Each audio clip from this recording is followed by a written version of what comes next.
नमस्कार साथियों, मेरा नाम है आर के सिंह। संस्कृति पीसीएस यूट्यूब चैनल पे आप सभी का स्वागत है। आज के एपिसोड में हम जिस न्यूज़ की चर्चा करने वाले हैं ये एमपी से जुड़ती है।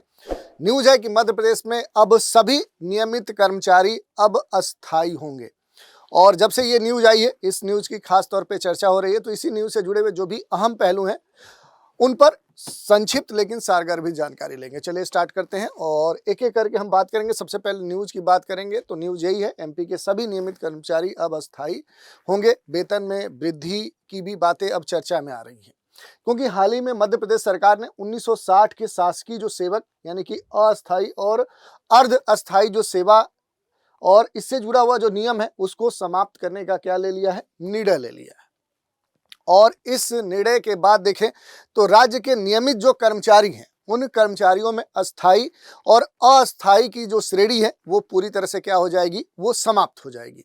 और इसका लाभ खास तौर पे होगा, क्योंकि इसके लाभ की बात करें तो इसका लाभ यही होगा कि परीक्षा अवधि पूरी होने के बाद अस्थायीकरण में देखें तो विलंब अब नहीं होगा जो पहले होता था।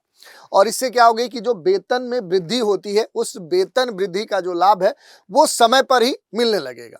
और इसी कारण से बकायदा कैबिनेट की बैठक हुई, उसमें महत्वपूर्ण फैसले लिए गए। जैसे ये जो निर्णय है ये वित्त विभाग के प्रस्ताव पर मुख्यमंत्री डॉक्टर मोहन यादव की अध्यक्षता में हुई है। कैबिनेट की बैठक में फैसला लिया गया। वित्त विभाग के अनुसार देखें तो लगभग सभी जो विभाग हैं उनमें नियमित जो कर्मचारी हैं उनका लगभग 15 से 20% अस्थायी जो श्रेणी है उसमें पाया गया।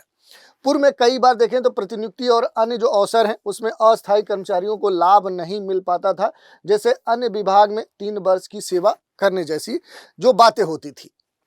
और इसी के तहत देखेंगे तो वर्ष 1960 के शासकीय सेवक जो अस्थायी और अर्धस्थायी जो सेवा नियम है, जिसमें कहा गया है कि ये नियम राज्य सरकार के कर्मचारियों के लिए ही बनाया गया था। मुख्य रूप से ये अस्थायी और अर्ध जो अस्थायी कर्मचारी हैं उनकी जो भी सेवा से जुड़ी हुई महत्वपूर्ण कंडीशन है, उनकी नियुक्ति कैसे होगी, उनको वेतन कैसे मिलेगा, कितना वेतन मिलेगा, अस्थायीकरण की क्या प्रक्रिया होगी, ये सारे जो प्रावधान हैं ये क्या करता है, ये नियम तय करता था।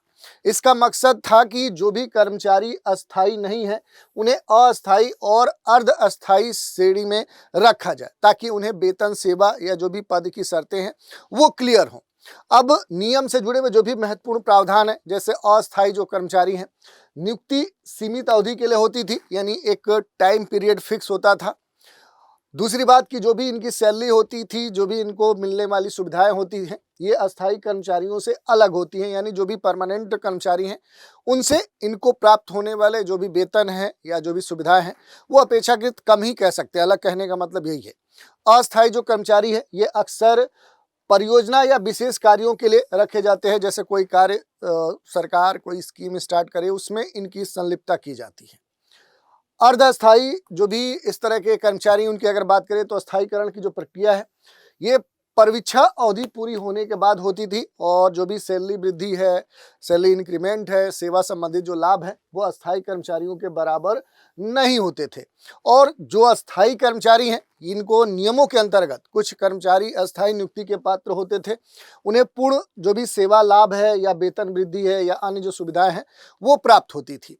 अगर हम थोड़ा सा ये बात कर ले कि जो भी यहाँ पर अस्थायी और अस्थायी जो पद हैं उन पदों के संदर्भ में सबसे खास बात क्या है कि जो एक डिफरेंस होता था, जो भेदभाव की बात कही जा रही थी वो भी समाप्त करने की बात कही जा रही है, क्योंकि अब सीमित अवधि की जो भी परियोजनाएं हैं उनको छोड़कर अस्थायी और अस्थायी पदों में अधिकतर अंतर नहीं देखने को मिलेगा।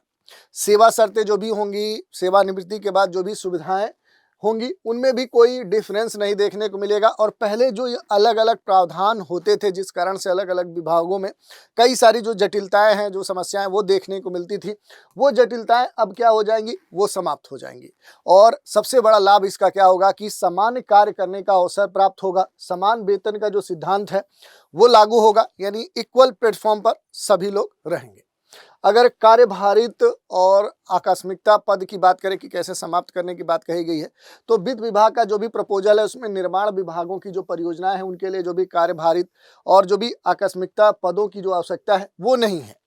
ये पद संख्येतर पद के रूप में क्या है होंगे, यानी वर्तमान कर्मचारी की सेवा पूरी होने पर पद समाप्त हो जाएगा। सामान्य जो प्रशासन विभाग है उसने इस पर असहमति जताई है, लेकिन वित्त विभाग ने अस्थायी कर्मी घोषित करने की कोई जो कठिनाई है वो अभी तक इसमें नहीं बताई है।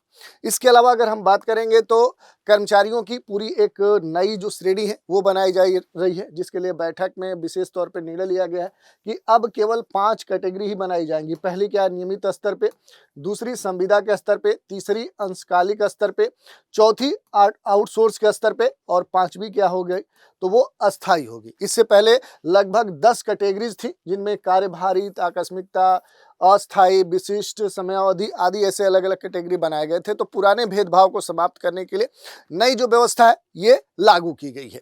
और इसके संदर्भ में अगर कर्मचारी मंच के जो भी रिएक्शन आ रहे हैं उसकी अगर हम बात करें तो मध्य प्रदेश जो कर्मचारी मंच है उसने इस निर्णय को कर्मचारी विरोधी बताया है। मंच का क्या कहना है कि अस्थायी, अंशकालिक, दैनिक वेतन भोगी जो कर्मचारी हैं उनको पहले ही नियमितीकरण का जो लाभ है वो दे देना चाहिए था। मंच ने 28 दिसंबर को भोपाल में प्रदेश स्तरीय जो बैठक है वो बुलाकर निंदा प्रस्ताव पारित करने की अपनी योजना बनाई है। और मंच का यही कहना है कि श्रेणी समाप्त करने से सेवा अधिकारों का हनन और नौकरी संकट में पड़ सकती है कुछ लोगों की। तो नौकरी संकट उत्पन्न होने की जो स्थिति है वो यहाँ पर एक तरह से संभावना मंच के द्वारा दी गई है। भारत में जो भी कर्मचारी हैं उनकी सेवा और जो भी श्रेणीकरण है उसके लिए विशेष जो नियम है वो लाए जाने की बात कही जा रही है। जो भी केंद्रीय नागरिक सेवा नियम है, ये नियम केंद्र सरकार के कर्मचारियों के लिए क्या है ये लागू किया जाता है, जिसमें ये कहा गया है कि कर्मचारियों को अस्थायी, नियमित यानी कि अस्थायी या फिर संविदा के रूप में जो नियुक्ति है वो दी जाती है। अस्थायी जो कर्मचारी हैं ये पूर्ण सेवा लाभ या फिर वेतन जैसी जो वृद्धि की बात है या पेंशन की बात है, और वहीं अस्थायी जो कर्मचारी हैं ये सीमित अवधि के लिए, वेतन अस्थायी से कम है, सेवा लाभ सीमित होगा। परीक्षा जो अवधि है वो पूरी होने के बाद ही अस्थायीकरण की प्रक्रिया इसमें लागू की जाएगी। अगर संविदा के संबंध में जो भी अनुबंध नियम है उसमें अगर देखेंगे तो विशेष जो परियोजनाएं हैं या जो अस्थायी जरूरतें हैं उनके लिए नियुक्ति की जाएगी। वेतन और सेवा लाभ लिमिटेड होगा। अक्सर अस्थायीकरण के लिए जो भी अधिक अवधि है या जो प्रदर्शन मानदंड है वो निर्धारित किए जाएंगे।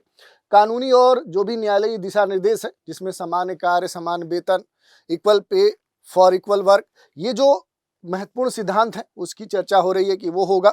सुप्रीम कोर्ट और उच्च न्यायालय ने कई मामलों में कहा है कि अस्थायी या फिर संविदा जो भी कर्मचारी हैं उन कर्मचारी के लिए समान कार्य कर रहे हैं तो उनके लिए क्या होना चाहिए, लाभ भी अस्थायी के समान ही मिलना चाहिए।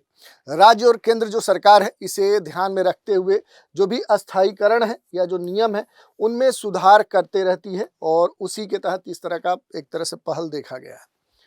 अगर इस पूरे मसले में संवैधानिक प्रावधानों की बात करेंगे तो संविधान का जो अनुच्छेद 309 है जो कहता है कि कर्मचारियों की नियुक्ति का जो प्रावधान है उसके बारे में पूरा व्याख्या करता है, जिसमें सरकारी कर्मचारियों की नियुक्ति, सेवा शर्तें, पदोन्नति, उनके लिए नियम बनाने का अधिकार राज्य और केंद्र सरकार का जो उल्लेख है वो इस आर्टिकल में देखने को मिलता है। और ये जो आर्टिकल है ये केंद्र और राज्य दोनों के कर्मचारियों पर क्या होता है, लागू होता है। केंद्र और राज्य जो कर्मचारी हैं किसी भी राज्य या केंद्र शासित प्रदेश में उसके सेवा संबंधी जो भी नियम कानून है, जो आदेश हैं, उनके द्वारा क्या किए जाते हैं, बनाए जाते हैं। इसके अलावा एक और आर्टिकल है जो महत्वपूर्ण है वो 310 है जो नियुक्ति की सुरक्षा देता है। ये संविधान का जो अनुच्छेद 310 है ये कर्मचारियों की नियुक्ति की सुरक्षा प्रदान करता है। अस्थायी जो कर्मचारी हैं उनको केवल कानूनी जो प्रावधान है या नियमानुसार ही पद से उन्हें हटाया जा सकता है।